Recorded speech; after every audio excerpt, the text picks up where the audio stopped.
আনন্দ বাহিনী থেকে সবাইকে স্বাগত জানাচ্ছি। আশা করি সবাই ভালো আছো। আজকে আমাদের 12তম ক্লাস, যে বিজ্ঞান প্রথম পত্র 7 অধ্যায়। আজকে 12তম ক্লাসে সবাইকে স্বাগত জানাচ্ছি।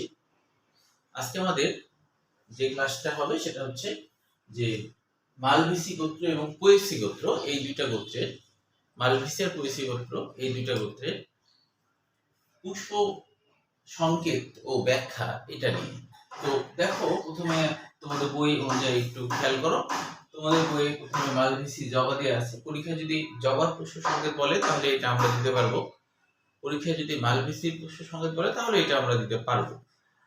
তাহলে এখন দেখো, মালভিসির পুষ্প সংকেত, আমরা গতদিন পুষ্প সংকেত সম্পর্কে জেনেছি।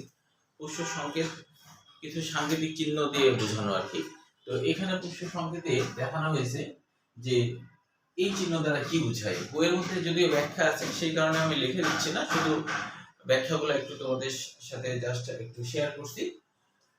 এরকম চিহ্ন দ্বারা বোঝায় বহু প্রতিসম, অর্থাৎ কোনো একটা ফুলকে তুমি যদি লম্ব অক্ষ বরাবর সমানভাবে ভাগ করো, তাহলে যদি সমানভাবে অনেকবার ভাগ করা যায় তাহলে এটা বহু প্রতিসম। আর যদি একবার শুধু সমানভাবে ভাগ করা যায় তাহলে এক প্রতিসম। তো মালভিসি গোত্রের জবাটা লম্ব অক্ষ বরাবর অনেকবার সমানভাবে ভাগ করা যায়, তাই এটা বহু প্রতিসম। এই চিহ্ন দ্বারা বোঝায় উভয় লিঙ্গে। তোমরা জানো এই চিহ্ন দিয়ে বোঝায় শুধু এরকম থাকলে বোঝায় পুংগ্যামেট, এটা দ্বারা বোঝায় পুংগ্যামেট। আর এরকম চিহ্ন থাকলে এটা দ্বারা বোঝায় স্ত্রী গ্যামেট বা স্ত্রীকেশর বা পুংকেশর। তো এরকম এই চিহ্ন কেন আসলো, কিভাবে আসলো সেটা একটু জেনে রাখো। যে পুংকেশর এই চিহ্নটা আসলে একজন গ্রিক দেবতা, যার নাম মার্স, গ্রিক দেবতা মার্স। সেই গ্রিক দেবতার সে যুদ্ধের দেবতা বলা হয়, ধারণা এটা গ্রিকদের ধারণা। যুদ্ধের দেবতা, তার কাছে একটা ঢাল আর বর্ষা আছে, এটা দিয়ে সে যুদ্ধ করে বেড়ায়। যেহেতু এই দেবতা একজন পুরুষ, তাই এই চিহ্নটা পুরুষদের ক্ষেত্রে ব্যবহার করা হয়। আর এই চিহ্ন দ্বারা গ্রিক একজন দেবীর নাম হলো ভেনাস। গ্রিক একজন দেবীর নাম হচ্ছে ভেনাস। সে খুব দেখতে সুন্দরী। সে সবসময় হাতলযুক্ত আয়নাতে তার চেহারা দেখে, নিজের চেহারা নিজে দেখে। তো এই কারণে এই চিহ্ন, যেহেতু ভেনাস একজন মেয়ে, তাই এই চিহ্ন মেয়েদের ক্ষেত্রে ব্যবহার করা হয়। এইভাবে নামকরণ, এইভাবে এই চিহ্নটা আসলো। এবার একটু খেয়াল করো, এটা দ্বারা কি বোঝায়? একটা গোল বৃত্তকে দেখাচ্ছে, চারিদিক থেকে সমানভাবে ভাগ করা হচ্ছে, এটাই বোঝানোর জন্য এই চিহ্ন ব্যবহার হয়েছে। এবার দেখো, উপবৃত্তাংশ 5টি, মানে এদের উপবৃত্তি থাকে এবং উপবৃত্তির সংখ্যা হলো 5টি। মুক্ত, ব্র্যাকেট না থাকলে মুক্ত। বৃত্তি, এদের বৃত্তাংশের সংখ্যা 5টি এবং ব্র্যাকেট আছে মানে যুক্ত, একটার সাথে একটা বৃত্তিগুলার গোড়ার দিকে লেগে থাকে। দলে পাপড়ির সংখ্যা 5টি, মুক্ত, কেউ কারোর সাথে লেগে নাই। পুংকেশর অসংখ্য, এই চিহ্ন দ্বারা বোঝায় পুংকেশর অসংখ্য। উপরে দাগ দ্বারা বোঝায় দলের সাথে পুংকেশর সংলগ্ন অবস্থায় আছে, অর্থাৎ দলের সাথে পুংকেশর লেগে আছে, গোড়ার দিকে কিন্তু লেগে থাকে।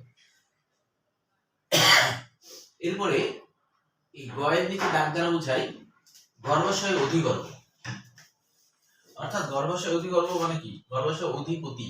মনে করো এটা যদি একটা স্ত্রীস্তবক হয়, তো স্ত্রীস্তবকের ঠিক নিচ থেকে যদি বৃতি, পাপড়ি, পুংকেশর সব বের হয়, নিচ থেকে পুংকেশর বের হচ্ছে, নিচ থেকে পাপড়ি বের হচ্ছে, এরকম যদি হয় তাহলে সেটা হলো অধিপতি। আর গর্ভাশয় হলো অধিগর্ভ, মানে গর্ভাশয়টা অধিপতি হয়ে আছে, এরকম বোঝাচ্ছে। তাই নিচে দাগ, উপরে গর্ভ, মানে গর্ভাশয় উপরে।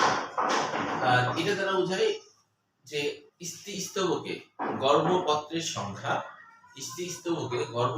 সংখ্যা 5টি এবং একটার সাথে একটা লেগে আছে, তাই হলো এটা যুক্ত। তোমরা দেখবা যে গর্ভমুণ্ডে 5টা কিন্তু স্ত্রীকেশর আছে, এই জন্য এই চিহ্ন ব্যবহার করা হয়েছে। এবার আমরা পরের টপিকে আসি, পোয়েসি গোত্র বা ধান। এখানে দেখানো হচ্ছে মপ দ্বারা বোঝায় মঞ্জুরি পত্র, অর্থাৎ কোন ফুলের যদি ফুলের গোড়াতে ফুল হওয়ার আগে যদি ছোট ছোট পাতার সদৃশ কিছু গঠন বের হয় তাহলে এটাকে মঞ্জুরি পত্র বলা হয়। ধানের ক্ষেত্রে এটাকে গ্লুম বলা হয়। গ্লুম বলতে শুষ্ক মঞ্জুরি পত্র বোঝায়। উপমঞ্জুরি পত্র বিদ্যমান, পরবর্তী সময় চিহ্ন দ্বারা বোঝায় একবার সমানভাবে ভাগ করা যাবে। এই চিহ্ন দ্বারা বোঝায় উভয়লিঙ্গিক। অশ্বপু দুই মানে পুষ্পপুর। পু দ্বারা বোঝায় পুষ্পপুর। পুষ্পপুর তার মানে হলো যখন কোনো ফুলে এটাকে ইংরেজিতে অবশ্য পেরিয়েন্ট বলা হয়। ইংরেজিতে বলা হয় পেরিয়েন্ট।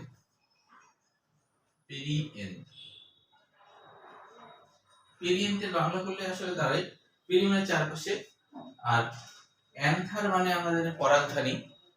এখানে অ্যান্থ ব্যবহার হয়েছে, মানে পরাগধানীর চারপাশে যেটা থাকে সেটাই হলো পেরিয়েন্ট। এইভাবে বাংলাটা হয়েছে।